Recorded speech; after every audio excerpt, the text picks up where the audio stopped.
Hey, welcome back. So in this next video I'm going to show some features of the text input field. So we can scroll down here, and here are some text input fields. I'm going to make this just a little bit wider. Now the first thing I want to show is that this green highlight here indicates that this is the view that currently has keyboard focus. But when I click on one of these fields, this view loses its keyboard focus and this field gained it.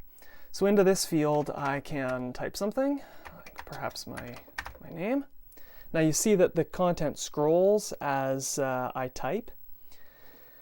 I'm going to now go to, say, this next field.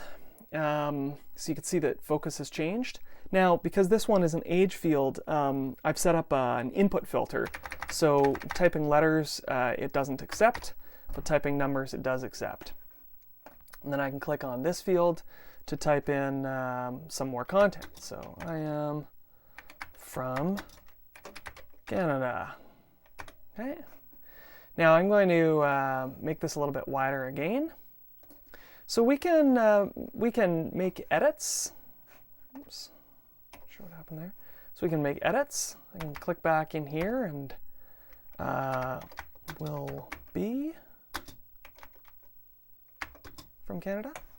I can also use keyboard shortcuts, so Commodore A to select all and copy that to the clipboard. And I can also I can use the clear key, so Shift clear clears the field. And I can actually paste that back in from the clipboard. So there we go, there it is from the keyboard again. And I can also do some pretty cool things, like I can double click to select a word.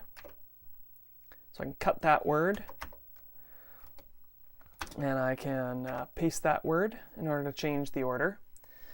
Yeah, so that's an example of what you can do with the text input fields in C64 OS.